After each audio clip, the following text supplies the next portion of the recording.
The invitation arrived in September. Columbia University. Presidential Scholars Welcome Evening. A celebration for incoming freshmen who'd received full academic scholarships. November 15th at 6 p.m. Low Memorial Library. Business casual. Family welcome. My nephew Ethan had earned one of those scholarships. Perfect SAT scores.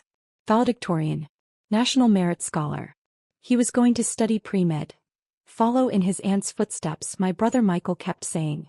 Except Michael had no idea what my footsteps actually looked like. The invitation included a +1. Dr. Claire Mitchell and guest. I didn't have a guest. I'd been divorced for 6 years. My ex-husband had wanted children. I wanted my career. We'd wanted different lives. I RSVP'd for one. 2 weeks before the event, Michael called.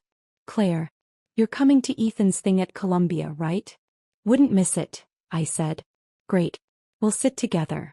It's this whole reception thing. The dean is speaking. Very prestigious. Ethan's so excited.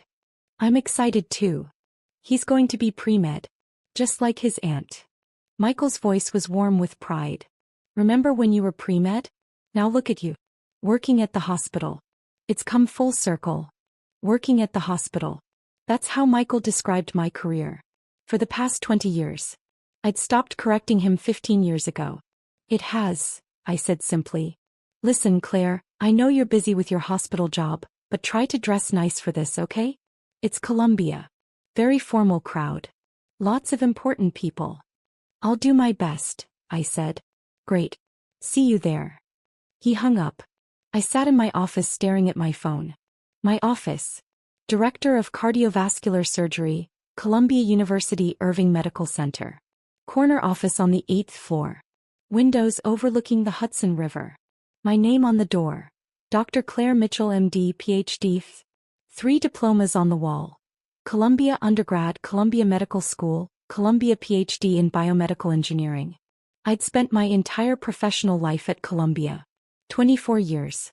From undergraduate student to attending surgeon to department director. But to my brother, I worked at the hospital. Michael and I had never been close. 6 years apart. He was the older brother. The golden child. The one who did everything right according to our parents' standards. He went to Penn State. Studied business. Graduated with a 3.4 GPA and got a job as a sales manager at a pharmaceutical company. Married young. Had Ethan at 26. Climbed to regional director by 35. Now, at 52, he was VP of sales making $240,000 a year. Our parents thought he'd conquered the world. I was different. The intense younger sister. The one who studied too much. Who chose science over social life. Who went to Columbia on a full scholarship while Michael paid full tuition at Penn State. Claire's the smart one, Dad used to say. Like it was a consolation prize. But Michael's the successful one, Mom would add. I graduated Columbia summa cum laude. Got into Harvard Medical School, Johns Hopkins, and stayed at Columbia for their MD-PhD program. 8 years of medical school and doctoral research. 3 years of general surgery residency. 3 years of cardiothoracic surgery fellowship. I performed my first solo heart surgery at 32. At 35, I was appointed assistant professor of surgery. At 39, I became the youngest associate professor in the department. At 42, I was named director of cardiovascular surgery. I oversaw 17 surgeons, managed a $47 million annual budget, and performed approximately 140 surgeries per year. I'd published 73 peer-reviewed papers. I'd developed a new minimally invasive technique for aortic valve replacement that had been adopted by hospitals worldwide. I'd trained 34 cardiac surgeons who now worked across the country. Last year, I'd been named one of the top 50 cardiac surgeons in America by U.S. News and World Report. But my family still thought I was a hospital worker. I tried to explain once. 12 years ago at Thanksgiving. I'm not just working at the hospital, I'd said. I'm directing the cardiovascular surgery department. I manage the entire program. That's great, Claire, Michael had said. Management is good. I'm in management too. Regional director now. It's not the same. We're both doing well, he'd interrupted. Different paths but both successful. Our parents had smiled. Relieved that their children weren't competing. Except we weren't competing because they didn't understand we weren't in the same league. Michael managed sales teams for a pharmaceutical company. I operated on human hearts. But explaining felt like bragging. So I stopped trying. "How's the hospital?" became their standard question. "Good," became my standard answer. And the years passed with my family thinking I was a mid-level hospital employee making decent money and living a modest life. The truth was more complicated. As director of cardiovascular surgery, my salary was $520,000 annually, plus bonuses for research grants and publications. My net worth was approximately $4.7 million. I owned a brownstone in the Upper West Side. 3 bedrooms. Bought 12 years ago for $1.8 million. Now worth $4.2 million. I'd never mentioned the house to my family. They thought I rented an apartment. I drove a 10-year-old Honda Civic. Wore simple clothes. Lived modestly except for my home which I loved. Money had never motivated me. Medicine had. The chance to save lives. To innovate. To teach. To push the boundaries of what was possible in cardiac care. I'd performed over 2,800 surgeries in my career. My survival rate for high-risk procedures was 96.7%, significantly higher than the national average of 91.3%. I'd saved 2,800 lives. That was my success. Not my salary. Not my title. The lives. But my family measured success differently. Michael's house was bigger. His car was newer. His son was going to Columbia. Finally, Mom had said when Ethan got his acceptance letter. Someone else in the family going to an Ivy League school. Claire's always been the only one. Ethan's going to be pre-med, Michael had added proudly. Just like Claire. Maybe she can give him advice about the hospital. I'd smiled and said nothing. November 15th arrived cold and gray. I left the hospital at 4 p.m. I'd finished my last surgery at 2:30. A triple bypass on a 67-year-old man with severe coronary artery disease. The surgery had gone perfectly. He'd be in ICU for 2 days then recovery. He'd go home to his wife and grandchildren. Another life saved. I went home. Showered. Changed into a navy dress and blazer. Simple. Professional. The kind of outfit that said hospital employee, but also Columbia alumna. I arrived at Low Memorial Library at 5:50 p.m. The building was stunning. Neoclassical architecture. Massive columns. The iconic dome. I'd walked past it thousands of times as a student, but it never stopped being impressive. Inside, the rotunda was set up for the reception. Round tables with white linens. A stage with a podium. Screens on either side showing the Columbia crest. I found the check-in table. "Name?" asked the student volunteer. "Dr. Claire Mitchell." She scanned the list. Her eyes widened slightly. "Oh, Dr. Mitchell. Yes. You're at table 3. That's the VIP section. Presidential donors and distinguished faculty." "Thank you." I found table 3. Front section. 2 other people were already seated. I recognized one. Dr. Patricia Huang, Dean of Columbia Medical School. "Claire." She stood and hugged me. "So glad you're here. Wouldn't miss it. My nephew is one of the scholars." "Wonderful. These kids are incredible. We're so lucky to have them." The other person at the table introduced himself. "Robert Chin. I'm on the board of trustees." "Claire Mitchell. I'm faculty at the medical school." "What department?" "Cardiovascular surgery." Are you the Dr. Mitchell who developed the minimally invasive aortic valve technique?" "I am." "Brilliant work. My father had that procedure last year. Changed his life." We talked about cardiac innovation. About Columbia's research programs. About the future of medical education. At 6:15 I saw Michael enter with his wife Linda and Ethan. Michael was wearing a suit. Linda had on a cocktail dress. Ethan looked uncomfortable in dress pants and a button-down shirt. They were scanning the room. Looking for their table. I waved. Michael saw me. Waved back. Started walking over.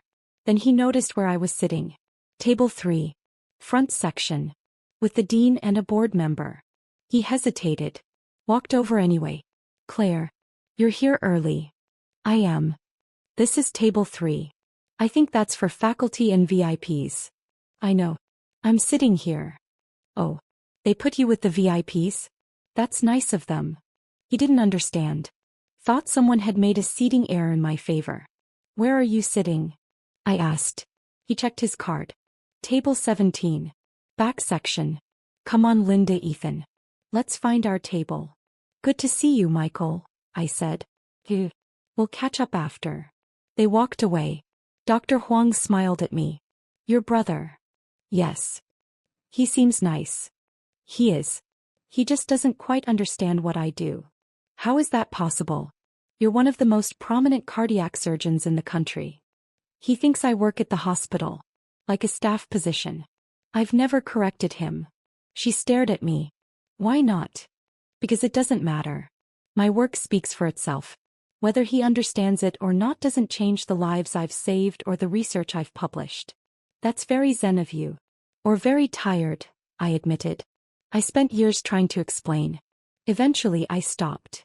Robert Chin leaned over. My brother thinks I'm in finance. I'm chairman of the board of a Fortune 500 company. Family is complicated. It is, I agreed. At 6:30 the program began. The current university president welcomed everyone. Talked about Columbia's commitment to merit-based scholarships. Introduced the Presidential Scholars Program. These students represent the best of the best, he said. Perfect grades. Perfect test scores. But more than that, leadership, innovation, passion for learning. They're the future of Columbia and the future of our world. Applause. Tonight we're announcing something special. Thanks to the generosity of our alumni, we're expanding the Presidential Scholars Program.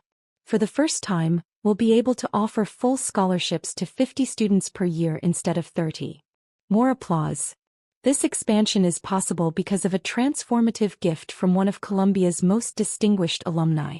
Someone who embodies the very best of what Columbia stands for. Academic excellence. Innovation. Service. Leadership. I knew what was coming. I'd made the donation 6 months ago. $8 million to endow 20 additional scholarships in perpetuity. The interest would fund full 4-year scholarships for students who couldn't otherwise afford Columbia. I'd asked to remain anonymous. But the development office had convinced me to let them announce it at this event. It will inspire the students, they'd said. Show them what's possible. I'd agreed. Reluctantly. Now sitting at table 3 I realized Michael was in the audience. At table 17. About to find out who his sister really was. The president continued. This alumna graduated summa cum laude. Completed her MD and PhD here. Became one of the youngest department directors in Columbia Medical Center history. She's published over 70 papers, developed life-saving surgical techniques, and trained dozens of surgeons who now save lives across the country. I could see table 17 from where I sat. Michael was listening politely. Probably wondering who this impressive person was. Last year she was named one of the top 50 cardiac surgeons in America. This year she's giving $8 million to ensure that students like our presidential scholars can afford to attend Columbia regardless of their financial circumstances. The screens lit up. My photo appeared. Professional headshot from the medical center website. Below it, Dr. Claire Mitchell MD PhD, Director of Cardiovascular Surgery, Columbia University Irving Medical Center. Please join me in thanking Dr. Claire Mitchell for her extraordinary generosity and her lifetime of service to Columbia. The room erupted. 800 people stood, applauding. I stood slowly, smiled, waved slightly. At table 17 Michael was frozen. His mouth was open. He was staring at the screen. Then at me. Then at the screen again. Linda was standing and clapping, but she looked confused. Ethan was staring at me with an expression I couldn't quite read. The president gestured for me to come to the stage. I walked up. The applause continued. He handed me the microphone. Thank you, I said. I'm not much of a public speaker. I'm better with scalpels than words. Light laughter. But I want to say something about why this scholarship matters to me. 28 years ago I was sitting where these students are sitting. A presidential scholar. First in my family to go to an Ivy League school. Daughter of a factory worker and a teacher. I had perfect grades but no money for tuition. I paused. Columbia gave me a full scholarship. Without that scholarship I would have gone to state school. Maybe become a nurse instead of a surgeon.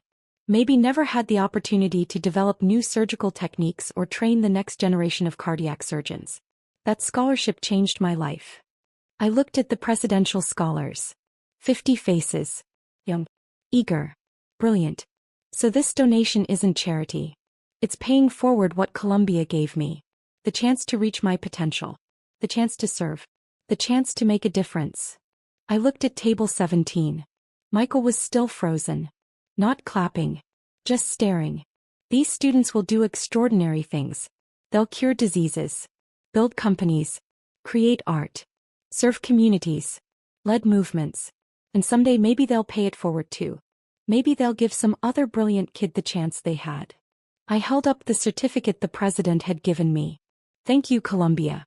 For believing in merit over money. For creating opportunities.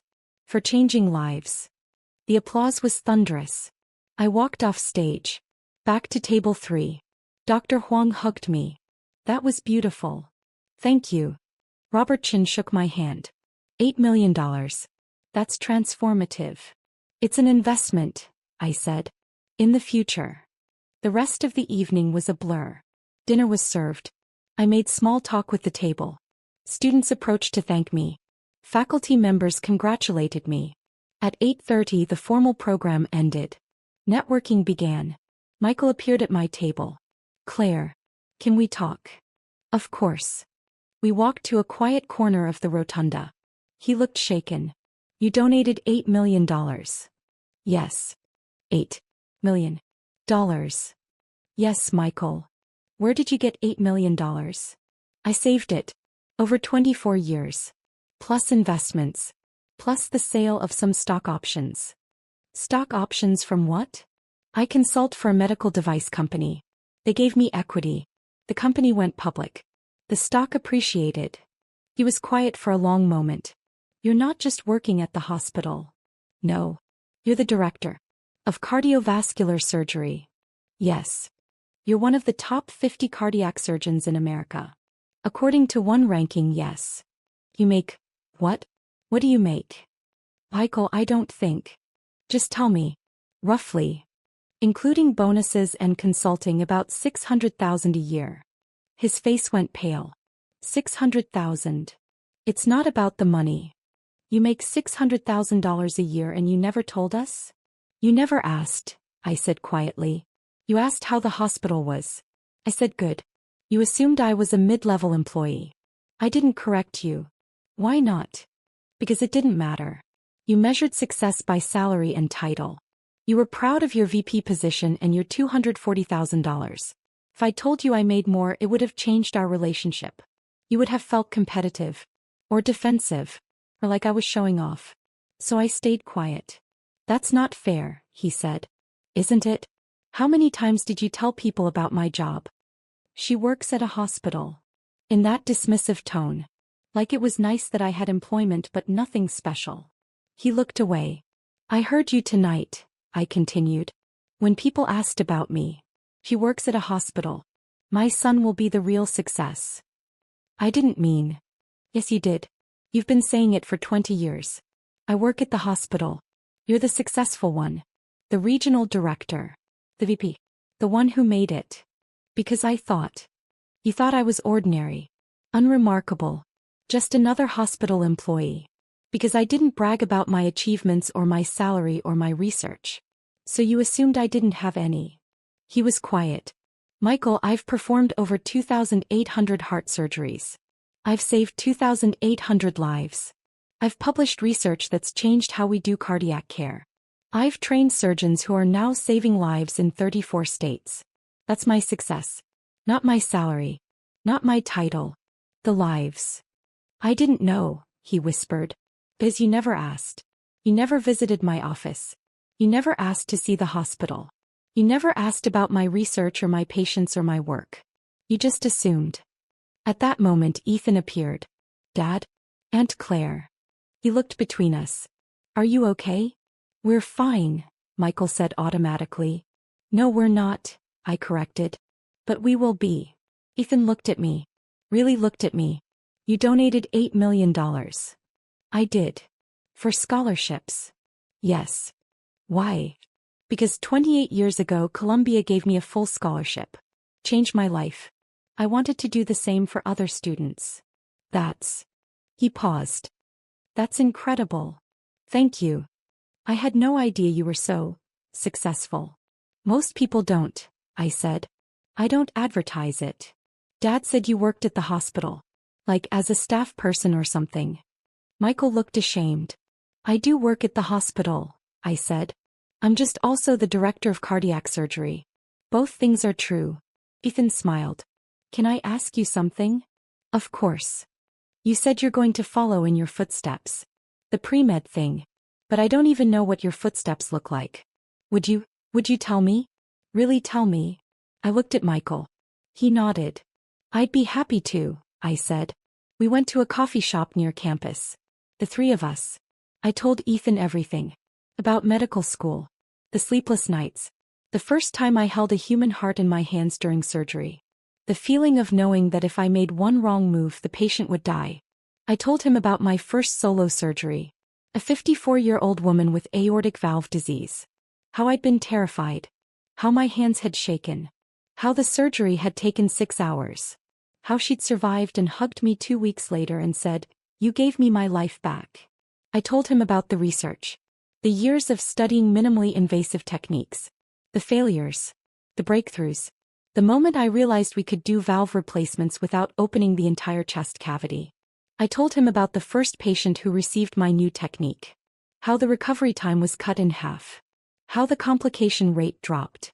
How other surgeons started adopting it. I told him about the teaching. Training residents and fellows. Watching them perform their first surgeries. Knowing they'd go on to save thousands of lives. That's the real success, I said. Not the salary or the title or the awards. It's the woman who gets to watch her grandchildren grow up because you replaced her valve. It's the man who gets to walk his daughter down the aisle because you repaired his coronary arteries. It's the lives you save and the lives those people touch. Ethan was listening intently. Do you ever lose patience? Yes, I said honestly. Surgery is risk. Sometimes we do everything right and the patient still dies. Those are the hardest days. How do you handle it? I remember the ones I saved. The 96.7% who survived. The families who got to keep their loved ones. And I used the losses to make me better. To refine my technique. To reduce risk. Every patient who dies teaches me something that might save the next one. Michael was quiet. Just listening. I want to do that, Ethan said. I want to save lives. Then you'll be a great doctor, I said. Will you help me? Like mentor me through pre-med? I'd be honored. He smiled. This is so much cooler than I thought. Dad always said you worked at the hospital like it was boring. But this is amazing. Michael flinched. I reached over and squeezed his hand. Your dad didn't know. How could he? I never told him. You could have, Michael said quietly. Why didn't you? Because you seemed happy thinking you were the successful one. The golden child. The one who'd made it. I didn't want to take that away from you. That's incredibly sad, he said. Or incredibly kind, I countered. Depending on how you look at it. I've been a jerk, he said. For 20 years. Introducing you as my sister who works at a hospital, like it was cute that you had a job. You weren't a jerk. You were uninformed. There's a difference. I should have asked more questions. Yes, you should have. But you can start now.